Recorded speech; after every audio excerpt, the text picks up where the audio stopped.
Good morning to most. Good afternoon to the viewing audience across the pond. I am your host, Jason Miles, and welcome to What Fresh Hell, a limited run show we're doing here where Deep State Kuba gives you updates on the geopolitical situation as we prepare for World War III. If you are a returning listener, subscriber, or one of our very valued patrons, thank you so much for joining us on this limited early morning series. If you are a new listener, thank you for taking the time to check us out. Please hit like and subscribe. It's a passive gesture that goes a long way in promoting the channel. Also, I will be back a little bit later today, probably in about 4 hours. I'll be back interviewing Randy Shaw, where we'll be talking about the history of the UFW, kind of a forgotten history of the UFW. So definitely tune in for that. I think you guys are going to appreciate that, considering all the things that have happened surrounding the now fallen hero, Cesar Chavez. If you do enjoy the diverse programming that we provide here on TIR and you would like to join us for some of our raucous champagne rooms, we were in the champagne room till midnight my time. And our movie nights, we got to watch Invasion USA on Thursday. No, yes, it was Thursday. Tuesday. No, I'm sorry, Wednesday. Jesus Christ. On Wednesday, the Chuck Norris classic that he co-wrote. It's, if you think Red Dawn is bad, Invasion USA takes it up such another level in the Cold War ridiculousness. Consider becoming a patron or a paid YouTube subscriber for as little as $3 a month or a one-time payment of $30 for the year. Your small donation goes a very long way in making sure that we can continue to stay on the air. Now, let's get to why you're here. What fresh hell have we today? Brent crude oil futures rose 6% on Thursday, closing at $108 a barrel. The increase was the largest one-day dollar and percentage gain in 2 weeks. Prices have soared almost 50% so far in March as the conflict in Iran weighs on the market. Earlier in the day, Treasury Secretary Scott Bessent said that energy prices and inflation would be lower after the war. Stocks had a rough day as well. The tech-heavy NASDAQ composite fell 2.4%, closing in a correction, meaning at least 10% below its recent high. The S&P 500 lost 1.7%, and the Dow closed down 1%. President Trump said he was pausing strikes on Iran's energy sector for 10 more days to April 6th, so peace negotiations can take place. Trump's previous deadline was Friday. Peace talk mediators said Iran didn't ask for the additional time. Trump said the extension was at Iran's request. Iran allowed several Pakistan-flagged oil tankers through the Strait of Hormuz, a gesture Trump called a present to the U.S. that shows Iran's leaders are serious about negotiating. In addition to dropping bombs, Iran dropped a slew of AI memes depicting a scared Trump being controlled by Israeli Prime Minister Benjamin Netanyahu, and also memes of Trump and Netanyahu admitting to killing children on purpose to fulfill a pact with Satan. Many of the memes have been shared tens of thousands of times and have millions of views. Is Iran winning the war of messaging? If so, what does that mean moving forward? We have our man, Deep State Kuba, here to give us the inside dope. Please welcome Deep State Kuba. Hello, everyone. It's springtime here in Eastern Europe, so decided to film outside today at the National Library here in Warsaw, so you could enjoy all of the color. Is it at least a decent temperature? This jacket isn't entirely decorative, but then again, right, like it sort of matches the decor, doesn't it? It looks kind of Star Destroyer-y. Yeah, this is where you get off of the shuttle on your way to get force choked by some lower level Sith for not meeting your monthly Ewok pelt quota. It does have that look. Uh, Tell us a little bit about what's going on right now, Kuba. Donald Trump is holding off. He's extending his uh, his promise to bomb. What's going on? So, well, we can pick up also on the meme game that you mentioned. Sure. From at the beginning, there were a series of these videos produced by Pete Hegseth and the Department of War. It made the American airstrikes look like a video game UI. You had uh, images from big American movies, patriotic fare, kick-ass action heroes, Mel Gibson, spliced with different attacks, and of course, the commander in chief and the secretary of war thrown in there for good measure. These were criticized for glorifying violence and sort of celebrating the the whole aesthetics of warfare and death, and there that was certainly one of their shortcomings. But another way that they failed as propaganda was that they didn't actually produce a coherent narrative explaining the American side, justifying why these actions were taking place, um, putting the context to it, where the United States would be the heroic liberator and Iran the diabolical aggressor. In fact, you would need to already buy in to the framework that everything the United States does is based and justified and awesome, and Iran is they're NPCs. You don't even think about them. They have no intrinsic value. They're just targets. They're just red blips on a radar screen. Um, to really get in to that kind of propaganda. And after a few days, the Iranians responded with a remarkable range of different short pieces that they put out. The most um, prominent is probably their Lego Gulf War series. I don't know why they settled on this, but it does have the effect of making it more accessible, less frightening, um, and you're able to tell a story about the war without necessarily triggering the kinds of content flags and restrictions that would go along with overt depictions of violence and death. And these are embedded in a very clear narrative. They always reference the Epstein files as the main motivation Yes. for Trump starting the conflict. They always reference the strike on the girls' school at the outset of the war. Mm-hmm. Um, they depict visible Iranian leaders heroically, and they always further the narrative that a cowardly attack, unprovoked, was visited on Iran, and Iran is responding and will visit terrible blows on American bases, U.S. allies, and of course the state of Israel. Apart from that, there's my personal favorite is the one where it's an AI video, AI generated video, where they actually cast the future biopic. Liam Neeson playing Donald Trump, Paul Giamatti as Benjamin Netanyahu, um, Zach Galifianakis in an absolutely devastating choice of casting, playing J.D. Vance. Uh, and there again, the references are the same. This is about the Epstein files, that the talking points around Iranian aggression are all made up. It begins with Netanyahu telling Trump with increased alarm and absolute severity that the Iranians are 2 weeks away from a nuclear weapon, even more 2 weeks away than they were 5 years ago. What about the suicide vest, Kuba? You have to address suicide vests.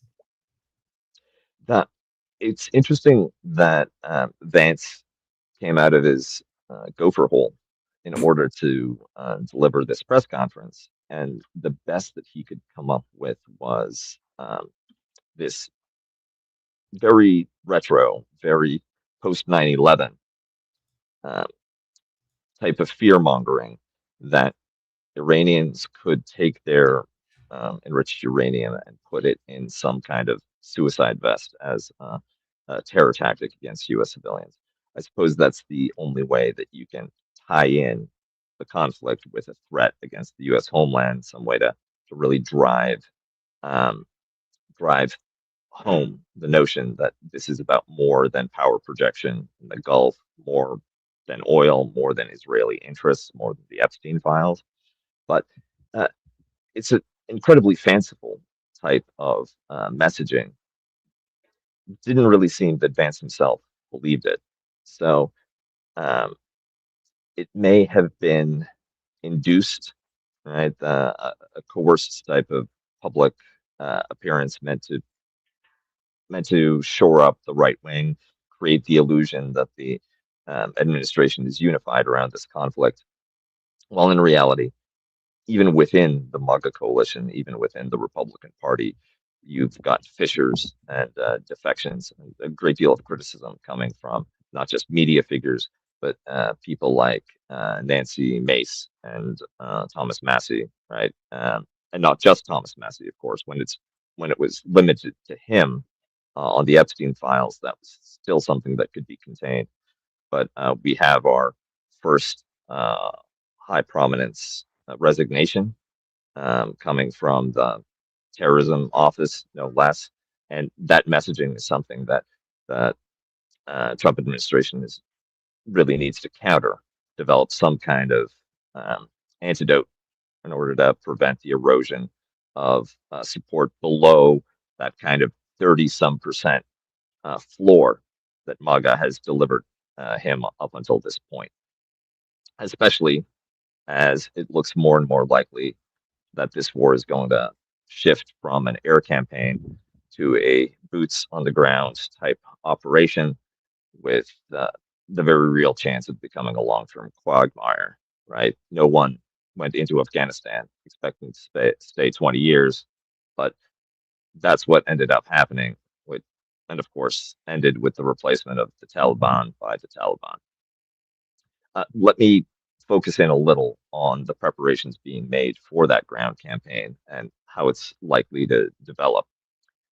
I previously mentioned that there have been movements of C-17s and other major mobility aircraft bringing in men and materiel from continental United States and other bases. There's the two Marine Expeditionary Units en route, one from Okinawa and one from the United States. There have also been reported deployments. It's been confirmed that the headquarters element of the 82nd Airborne, I always said that the 82nd Airborne would be a bellwether as to whether there would be a ground component to this conflict. The headquarters has already moved into theater, and there's a buildup of troops. So clearly, there's going to be an airborne component to whatever they're planning, as well as special forces. I've heard different specifications as to which special forces units.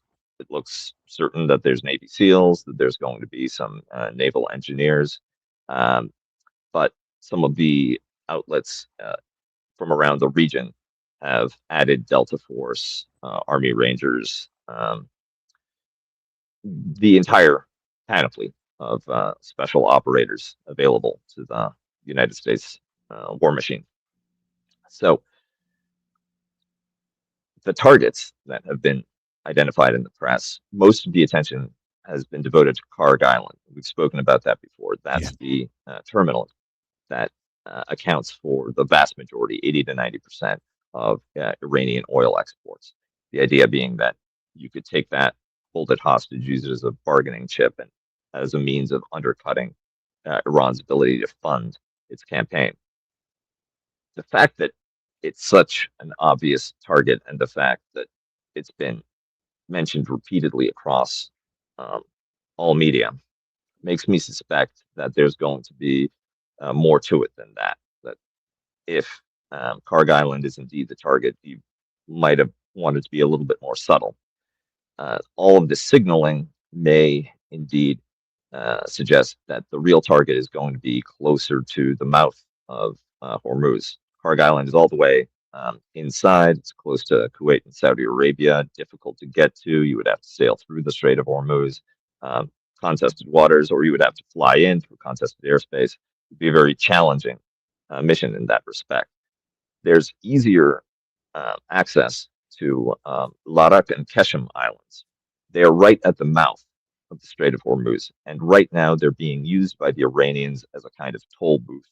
They've diverted the main route for tankers exiting the strait from a southern passage hugging the Emirati Omani shore to a channel between their islands and the mainland, where they can identify, authorize, and of course collect their $2 million per tanker toll for ships that they permit to pass out.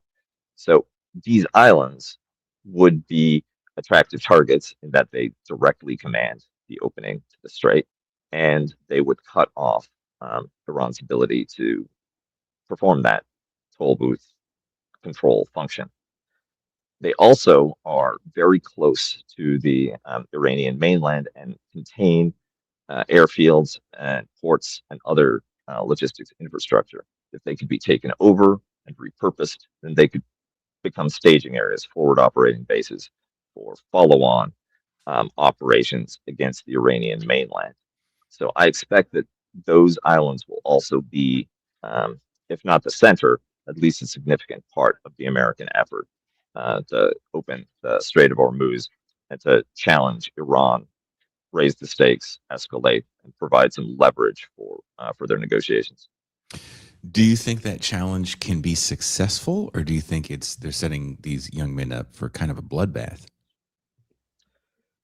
So, um, I don't have access to any classified information. I don't have privileged sources inside the United States or inside Iran. I'm limited in what I can report directly. But for 40 years, the Iranians have been preparing for this kind of conflict. They're aware of their own vulnerabilities. They've had plenty of time to develop plans and defenses for these islands. We've seen that they can maintain a significant operational tempo of drone attacks, certainly, and also missile strikes. Whatever they're dropping on Israel can easily be shifted to even more effectively strike targets closer to home, like Marine or U.S. Military beachhead on one of their own islands. Plus, even if the initial wave is successful, and it's likely to be, these are units that are specialized in exactly these kinds of operations. They'll have the advantage of moving first. They might be able to catch the Iranians by surprise, or uh, you know, have some operations that are targeting the exposed defenses there. But then you have all of the stockpiles of missiles and drones that are available to counterattack. And the Marines and whatever landing forces that are deployed will be exposed to fire from Iran, naval attacks from Iranian boats. Ships will have to go through contested waters. They'll have difficulty with resupply.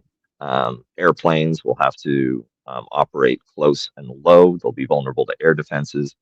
And Keshem Island, especially, is close enough to the mainland so that units operating inside of Iran can deploy first person view FPV drones to attack targets on the island. These are the same drones that the Ukrainians and Russians have used to great effect against each other in the Donbass. Um, Now, there are some defenses against these kinds of weapons, jamming technology. Um, there's a microwave type of sort of pocket EMT type EMP type situation that could be used against drone waves. But the defense against drone swarms has been less well developed than offensive capabilities. So it would be very, very risky. I expect that losses will be very high. It's possible that you'll end up with American prisoners as well. Mm. This could turn very ugly. Russians tried to do something similar with um, airborne assaults on the airport around Kiev. Major military airport was attacked with paratroopers, and they managed to seize it for a time. They landed a couple of planes of reinforcements, but the Ukrainians were able to cut them off and annihilated the entire raiding party before Russian ground troops could connect with them. And this is a real risk, right? There's no guarantee that U.S. naval vessels will be able to securely connect with the ground forces there. They may suffer severe losses. They may lose some serious ships. The Ukrainians demonstrated again in the Black Sea that drone ships and mines and different other types of munitions were very effective against Russian capital ships, to the point where the Russian Navy has ceased any significant operations there. They lost their flagship, and they lost Damn. a number of other capital ships. Um, Currently, even smaller vessels, tugs, ferries, rail ferries, are getting hit by FPV drones and sunk along the entire stretch between Crimea and the Russian mainland. Well, excuse me. What is the next step right now? Do you think that Donald Trump is going to stand firm on his new extension, or does this? We were joking the other night that there's someone whose job right now is to just hold Donald Trump down so he doesn't press the button to nuclear bomb Iran because of the memes that came out. I think it's going to be hard for a man that's that kind of plugged in to the online space to not see that. And we know how That's an frail excellent point. his ego is, but there seems to be proof that this may be an unwinnable situation for the United States. So this is kind of a very maybe rambly two-part question. Mm-hmm. Does Donald Trump stay the course with his threat, or is he so angry that he escalates? Because allegedly, he only listens to people that tell him what he wants to hear. And the first time around, he got rid of a lot of people that told him what he didn't want to hear because they had, like you've said before, more of an allegiance to, the Constitution, the rule of law than him. Those people are gone now. And So you just have just a cats. baseline professionalism, right? Yeah. Those cats are gone. And now it's just Yes. a teams of opportunists. But even within these opportunists, they understand, like Marjorie Taylor Greene, that hitching your wagon to the Trump caboose is going to have significant issues Trump for kaboom. you.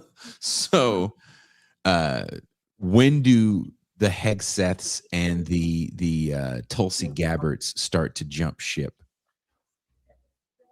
Well, I think that one reason why Trump has the personnel policy that he does, meaning he selects mediocrities.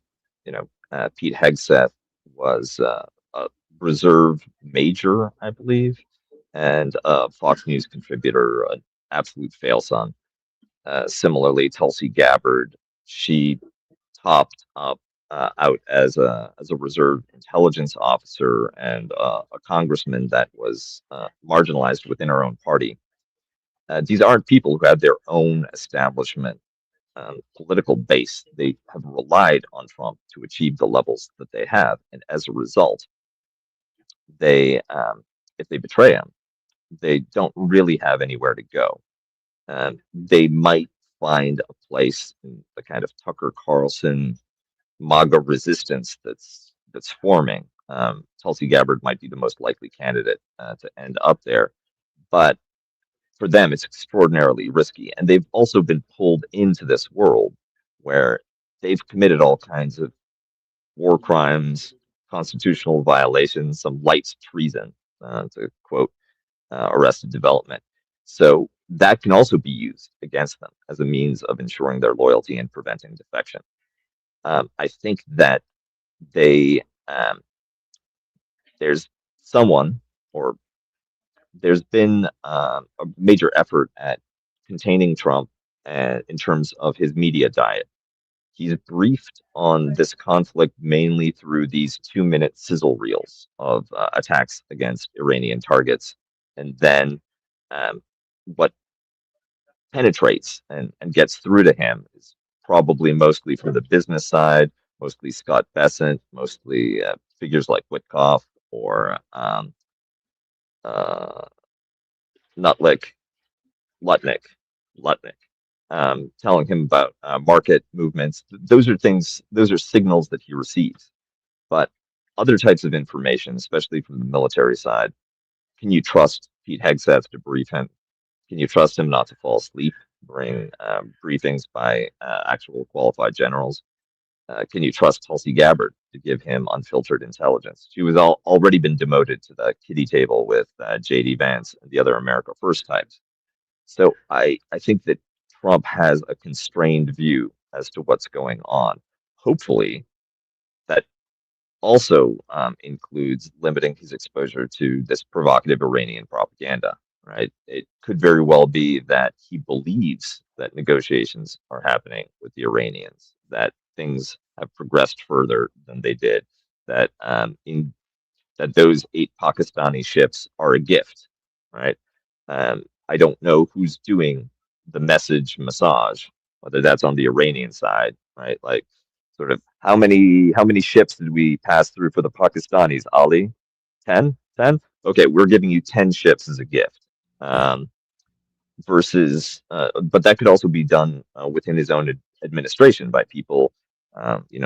Suzanne Wiles is perhaps the most adult in the room. Maybe she's trying to keep the temperature down um, to prevent excessive overheating. But I would not trust that anything that Trump is saying about negotiations will actually bear fruit. Um, and as many times as he may delay this, he's still sending troops into the region. And the Israeli position on this is clear, right? They want to keep the war going for as long as possible.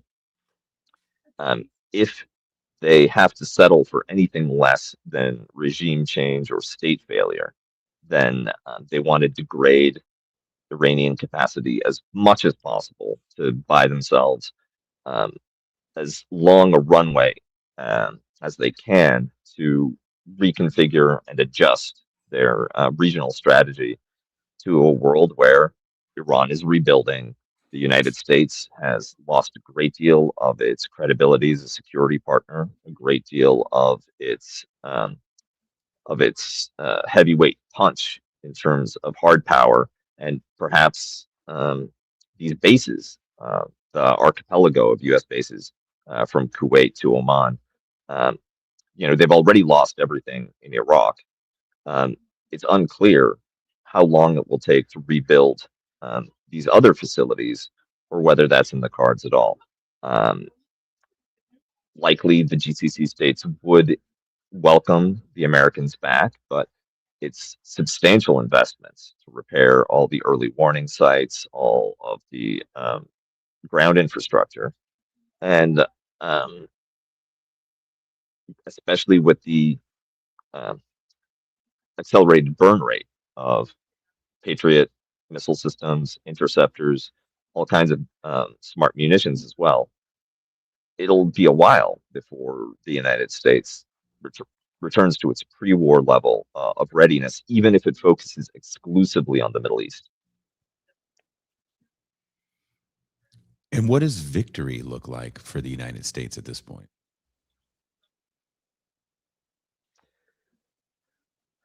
So there's it's funny because I was going to say, well, the Bill Kristol type dead enders, but I can't do that anymore because Bill Kristol and the Bulwark team did that unexpected face turn and are now very critical of these kinds of conflicts. But the maximalist position, which will continue to be put forward by hawks of various stripes and John Bolton type neocon figures will be, you have to go until there's state collapse. You have to keep going. You have to keep going. You have to install Pahlavi. You have to, you know, the regime will fall once you take the islands. The regime will fall once you have a beachhead on the mainland. The regime will fall once we get the Kurds involved. The regime will fall once there's a pathway to Tehran, right?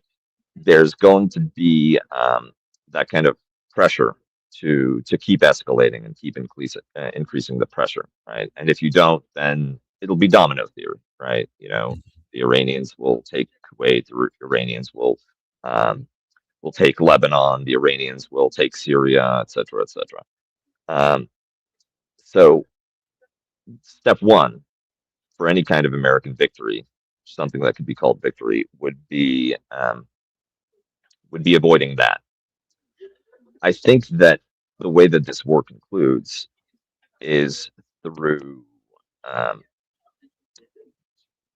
either a 25th Amendment type move to remove Trump for health reasons, voluntary resignation by Trump, some serious health crisis, maybe he has a stroke. That's certainly possible. He does not look like a healthy man.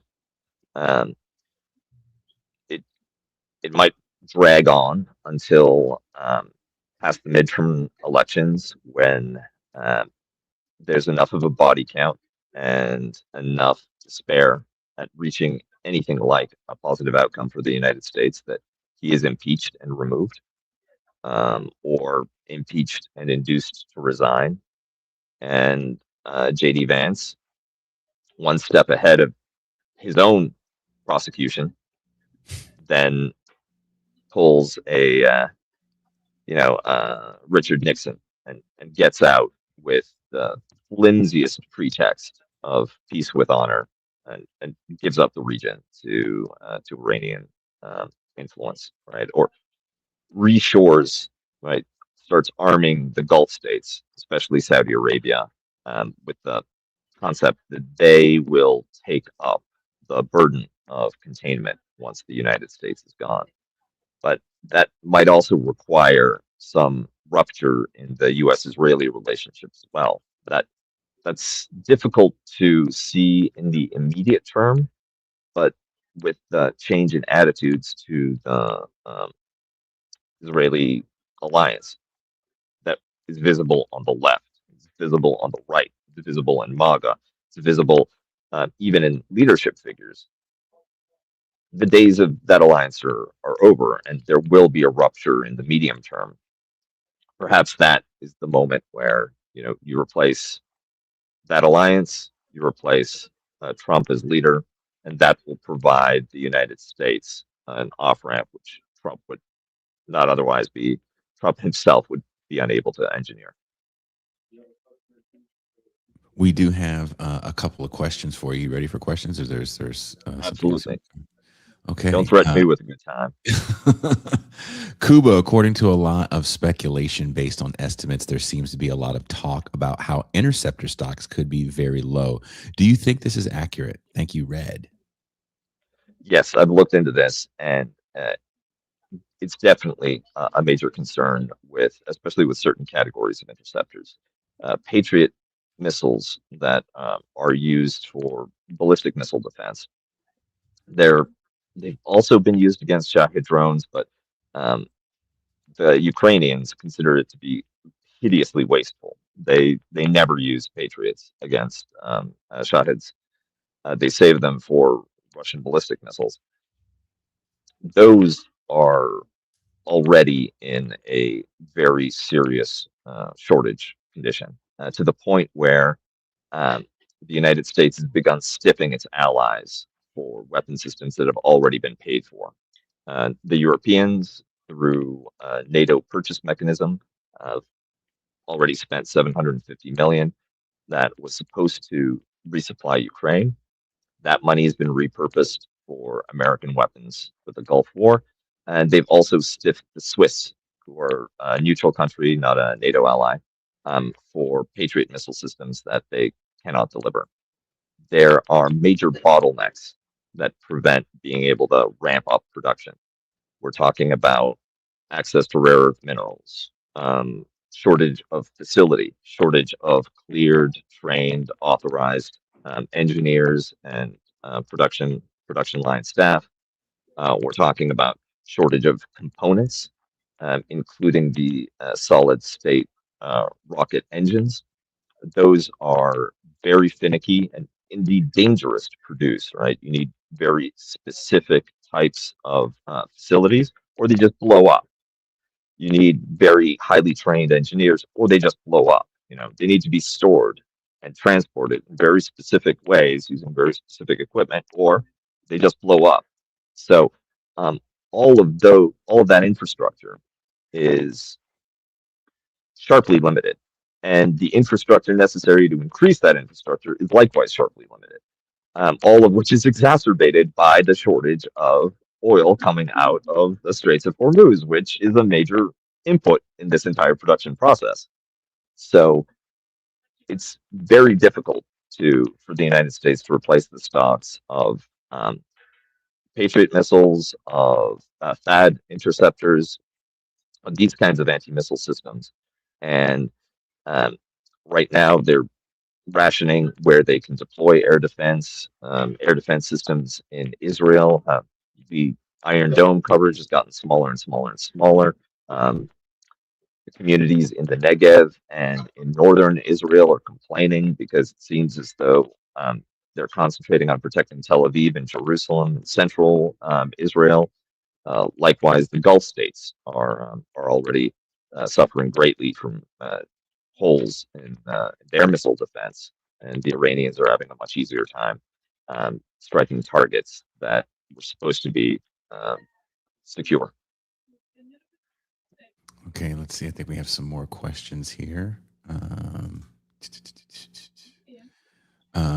How does this war affect Ukraine? Sanctions off Russian oil. Ukraine send drone operators to the Gulf. Does it affect the war on the ground in Ukraine?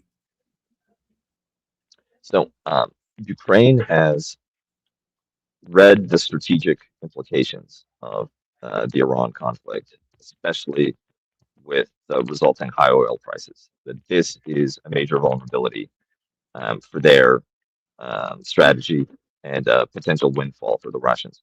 Right now, Russia is having difficulty maintaining its pipeline of new recruits. It's relying on massive signing bonuses in the tens of thousands of dollars for anybody willing to go and join up with the Russian military. That money is severely straining the Russian economy and Russian public finances. But the alternative would be some kind of call up, a draft.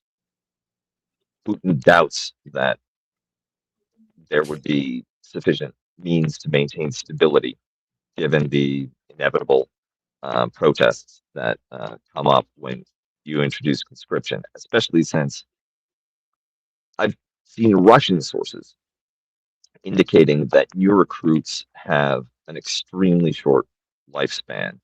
Um, Ukraine has been able to use mothership type drones, sort of drones that drop smaller drones, and deeper connectivity with through Starlink and other systems to expand their reach 50 kilometers, 100 kilometers behind the front line, which means that they're not hitting just the soldiers that are moving into Ukrainian territory on the offense. They're hitting movements of troops up to the front and even between rear operating bases. So 80% of Russian conscripts, new recruits, apparently don't even reach the front lines. They're hit on their way to the battlefield. They don't even see the enemy before they're struck by the FPVs. The Ukrainians have managed to engineer their tactics in a way that maximizes their reach, and a very small difference in the survivability of drone teams between the Russian side and the Ukrainian side about a year ago, a year and a half ago, meant that the Ukrainians were wiping out the experienced Russian drone operators but their drone operators were just getting better and better and better. They were secure. So as a result, you've got really good. You've got the LeBron James of drone operators on the Ukrainian side. Uh, LeBron Yamisky or something. Yamachuk, Bronid Yamachuk. I like that you answered the question in the new survey thing they're letting us do. That you voted for Larry Bird. I just want everyone to know that Kuba voted for Larry Bird as his favorite basketball player. Keep that in mind. I'm old enough so I remember him. He and Magic Johnson were friends. That's like us. Yes, it is. That's exactly right. I'm, of course, Magic Johnson.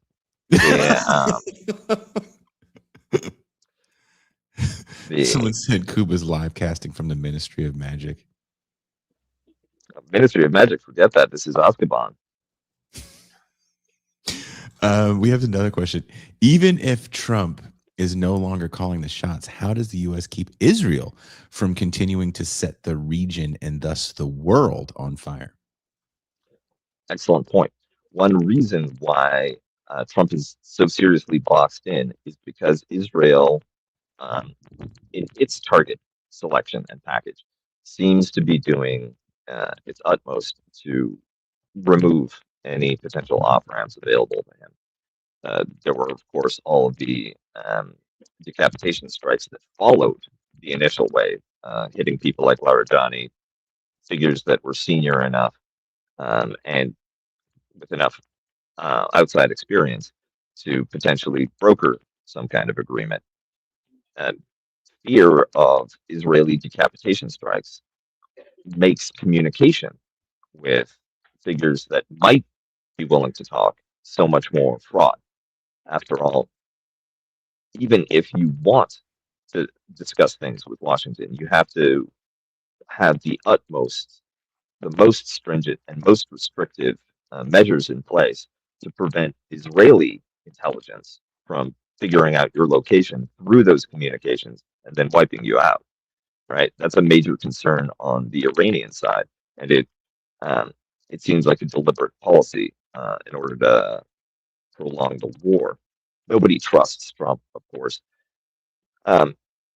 and even third countries that have tried to broker peace. Pakistan being the primary example, they've claimed that their diplomats and embassy in Tehran have been targeted in order to try to intimidate them or prevent them from performing that mediation role. I think that as long as Netanyahu is prime minister of Israel, then there's not going to be a means out of this, right? Even if some kind of deal was made, he would immediately break it. Israel still depends on American military technology, right? They need American technicians to service the F-35 fleet they have. They need American software updates to keep the F-35s flying. They need American interceptors to make return the Iron Dome to peak efficiency. Those are points of leverage. Those can be withheld. And the Israelis, if you look at the broader course of their history, they've moved from one patron to another. For a period of time, they had a relatively good relationship with the USSR during the Cold War. They had a relationship with France at a certain point. I think that they imagine they could pivot to China or more likely Russia. There's one of the less widely discussed elements of Israeli statecraft and diplomacy is that they have a very close relationship with the Russian Federation. Many Russian oligarchs and elite quasi-criminal, quasi-political figures have dual citizenship with Israel and the Russian Federation. There's a reason why Israel, even during the heady days of the Biden administration, never was a reliable or trustworthy ally or partner to Ukraine, despite the fact that Zelensky is also Jewish. They've actually taking steps to undermine Ukrainian peace efforts and Ukrainian defense. Uh, at this point, they're quite overtly competing for American resources with the Ukrainians and siphoning off defensive capability that the Ukrainians need. And the timing for this conflict, if it wasn't expressly timed this way to screw the Ukrainians, it was definitely um, timed without any consideration whatsoever for the impact on Ukraine. Right? The Ukrainians have been succeeding in pushing Russia back, in inflicting very severe damage on Russian soldiers, on Russian forces, and this is giving Russia renewed lease on life at exactly the moment that it needs it. You could have waited another month. You could have waited then two more months. You could have put more pressure on Trump to um, broker a peace deal between Ukraine and Russia, but instead you did this at the exact moment where it would hurt Ukraine the most. So I don't. There might be that kind of pivot that Israel stops being the American unsinkable aircraft carrier, and instead, after a period of turbulence when the U.S. is pulling back from the Middle East, it repairs its relationship with Russia and it becomes Putin's problem. Um, so it's unclear how you can uh, force Israel to play a more constructive role in the region. I think that the distance that's emerging between the United States and other Western countries might create some space for Europe to follow Spain's lead and distance itself from Israel and the conflict in Gaza and the ongoing operations in Lebanon and elsewhere. That's hopeful. It's not impossible, but never underestimate the ruthlessness and capability of Israeli security and intelligence forces. So I think that there's no way to fully compensate for Israeli interests in the region. We have a question from the motherland. Cuba, a few European countries have been doing some war readiness campaigns, mostly sending out brochures to the citizens, etc. Poland among them. As a Pole living in Poland, how scared should I be? So the anxiety, Poland has no appetite, no interest in, even less so than other European countries, in getting involved in the Middle East. Poland sees its threat explicitly in terms of the Russian potential Russian aggression. It takes that very seriously, which is one reason why Poland has been such a consistent supporter of Ukraine. I think that that there's going to be signals before you need to worry. Before you need to worry in Poland, the Ukrainians have to lose. As long as the Ukrainians are fighting, there's not going to be a Polish front. This shift with the increased price of oil, more revenue coming in from Moscow, that's a problem. That's something to keep an eye on. But then again, Ukraine seems to be ably blocking the spring offensive that Moscow has attempted. It's inflicting severe damage on Russian. The Russian economy is not in good shape. There's major issues, major discontent across Russia related to the fact that spending power is low, the internet is getting cut off, all kinds of rumblings across the entire country. This war has been extremely bloody and destructive. Many people have loved ones who have been killed or maimed. One reason why Putin seems to be content to accept a very high level of casualties along the Ukrainian front is that he's anxious about returning veterans destabilizing Russia. That happened after the Afghanistan war, which was comparatively speaking, a much less destructive and bloody campaign. So I think that Russia, if something happens to Putin, it's unclear who his successor would be. Russia may be a problem that takes care of itself in the medium term, but that's what needs to be paid attention to. The anxieties of European countries, especially Poland, even more so the Baltic states, are real, right? One thing that desperate great powers do when they're losing and when they feel like their entire existence is on the line, sometimes they attempt to, you know, what was the expression? Was it Scott Bessent who said you escalate in order to de-escalate, right? Like you invade Estonia in order to negotiate with the Donbass. That's not impossible, especially since we don't know to what extent Putin believes his own propaganda about, Euro homos being cowards and having no idea what real battle is like. Okay. But those will be the signals. Something happening in the Baltics, Russia shifting to a more successful offense in Ukraine. That's what you have to watch out for. At this point, I'd be like medium worried.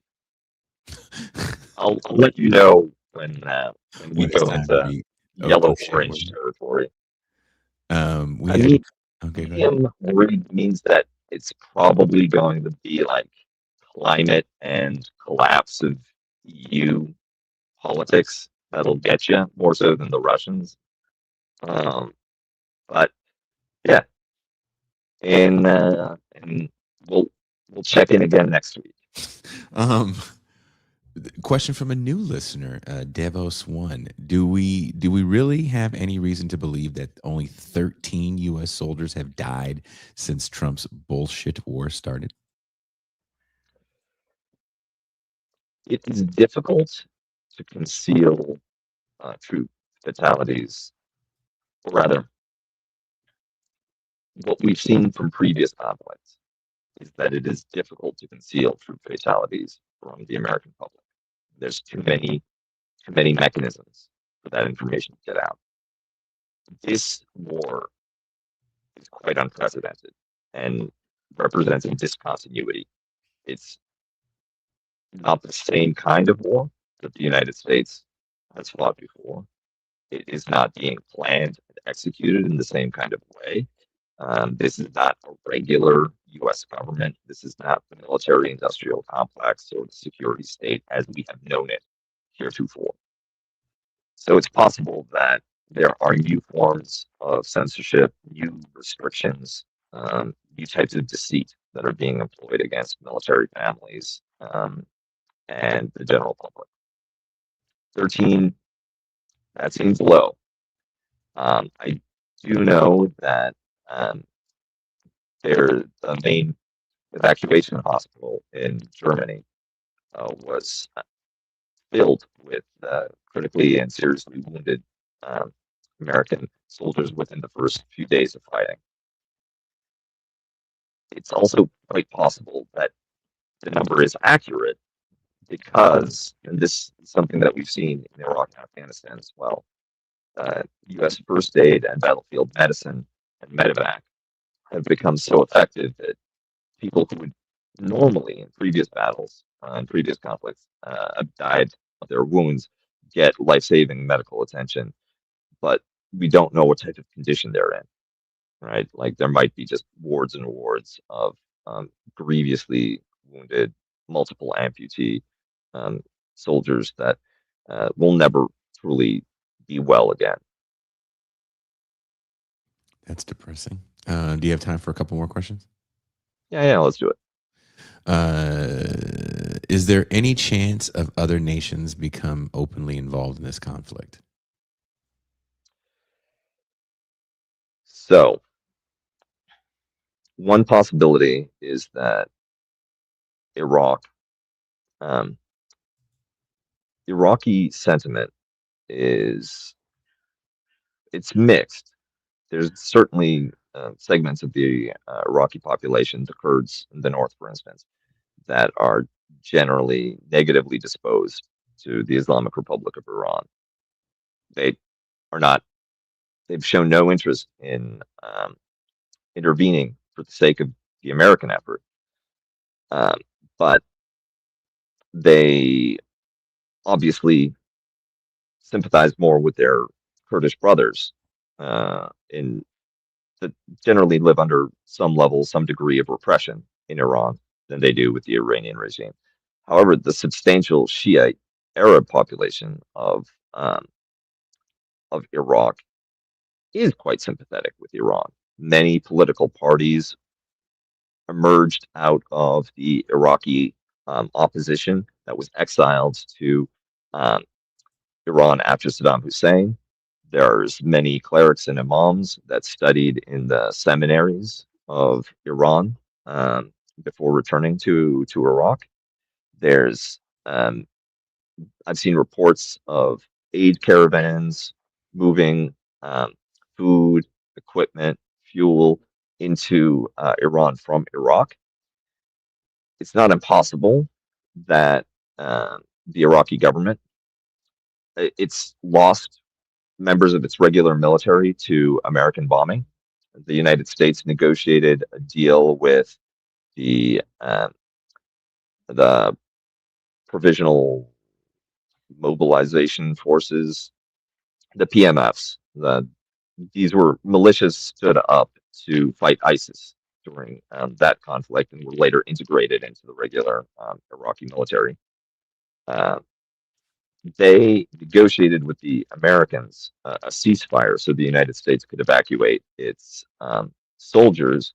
And as soon as the last contractor left Iraq, they bombed the people they negotiated with and killed the Oh, commander they had spoken to.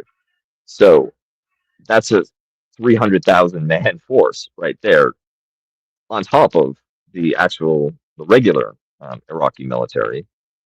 If there's ground invasion of Iran, all bets are off. Perhaps Iraq intervenes on the side of the Iranians.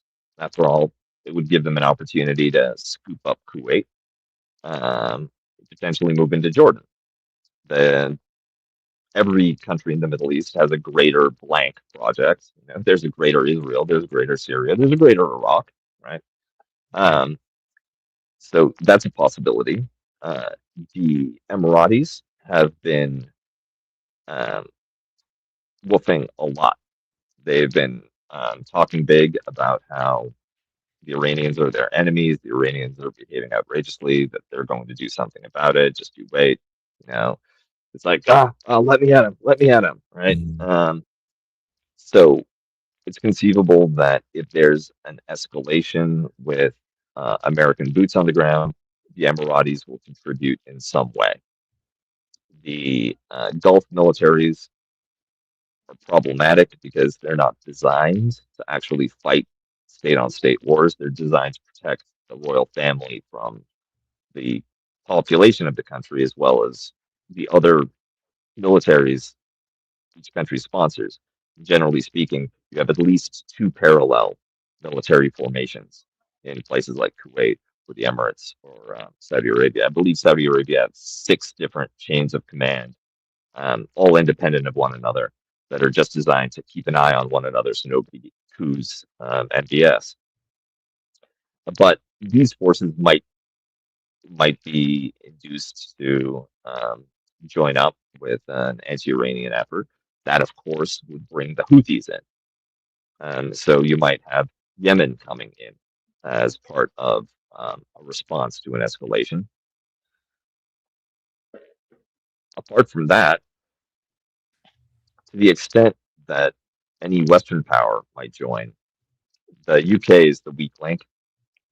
Keir Starmer, invertebrate, seems like somebody that you might be able to lean on, somebody that you might be able to compel through just sheer dominant psychology to sacrifice his own people for the sake of some abstract alliance.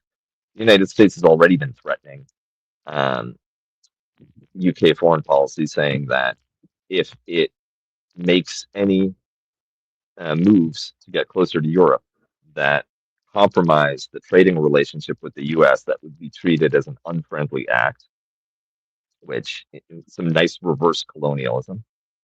Um, but I don't see a very high likelihood of the Europeans going further than they are now, meaning basing, sure, maybe some logistics support, keep your planes running, that sort of thing.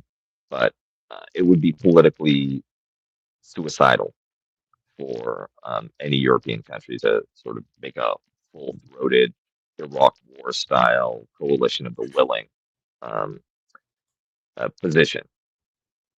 Canada's, of course, out. It's too busy worrying about the threat from the south. Um, and Japan has consistently refused to get involved. That would require changing the Japanese constitution. It would require a fundamental reorientation of their policy on the use of force. The Japanese conservatives, and Takeichi is one, would very much like to. That's part of their plan, but this would be a very bad way of achieving it. The war is not popular in Japan, and you're better off waiting for some kind of provocation from North Korea or a move by China to make those adjustments as a popular measure, rather than burning through all your residual goodwill to try to do it for the sake of Donald Trump. Pakistan has Saudi Arabia has tried to rope Pakistan in because they have a security agreement, but Pakistan has steadfastly refused to become involved. So I don't see a significant likelihood unless things change materially. Right? If Iran starts dramatically losing, then it's quite possible that everybody from Azerbaijan to Afghanistan goes in to slice off their bit. But short of that, I think we're going to see continued uh, limited support, right? Logistics and bases, shared facilities with the Europeans, um, sub, deniable types of assistance from China and Russia, equipment, parts, technology, intelligence, um, and really Iraq and the Emirates are the wild cards. And the final question we have here is from Red as well. Kuba, will the U.S. ever take Ukraine up on its offer to buy drones and trainers to provide expertise and cheap equipment for U.S. forces? Excellent question. And my response to that would be the Europeans should block them, right, by buying up all of that capacity. Just don't let them have it. Um, the Ukrainians should be training the Poles and other frontline European countries, and they should be merging doctrines and systems along the best practices that have been pioneered by the Ukraine. A sane American administration would absolutely be falling all over itself to get their hands on some of those sweet anti-drone systems that the Ukrainians have developed, and get as many Ukrainian advisors training their expeditionary forces as possible. But that's not the administration that we have in the United States. There are two explanations that I've heard for why Trump might not be willing to take the deal. One is that uh, it has to do with his psychological dominance obsession, that he doesn't want to be, what's the term, frame mogged by Vladimir Zelensky, who at this point, right, like, is in the position to demand some concessions as part of um, providing Ukrainian expertise to the United States. And Trump would much rather deny Ukraine weapons than he would be to accept their help. After all, Zelensky is exactly what Trump is not. Zelensky's young, healthy, personally courageous, and widely admired by Western powers in the international community. The exact opposite of Trump.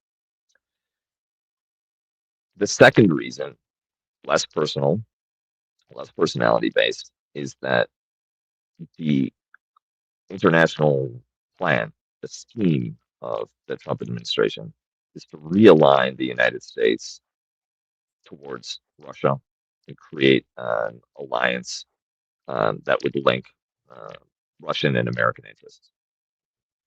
Russia, right now, is a potential lifeline when it comes to energy supplies.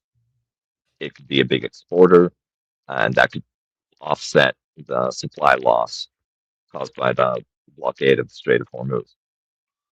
Ukraine is doing its best to counter that by attacking Russian export facilities, but that's a sane response to this energy shortage. Now, that requires distancing himself from Ukraine, right? In order to play nice with Putin, you have to try to encourage Ukraine to accept an unfavorable peace or hasten its defeat by the Russians. So I think that's another reason why the United States is not taking up that offer. And if you think about it, it is a savagely ruthless move to endanger the lives of your own people, to sacrifice drone defense for your own troops, for your own facilities, your own bases, your own allies, just to permit Russia to have more operational success against a country that was your ally a year ago, right? But I think that may be the world we're in. That's the fresh hell that we're in.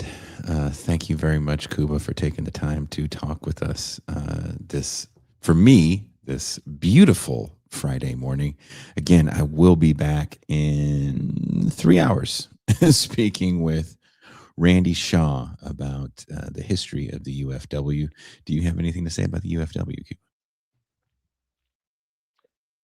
I mean, ultimate. It's right there in the name. Thank you very much. And I will see you guys later. And we are out. Peace.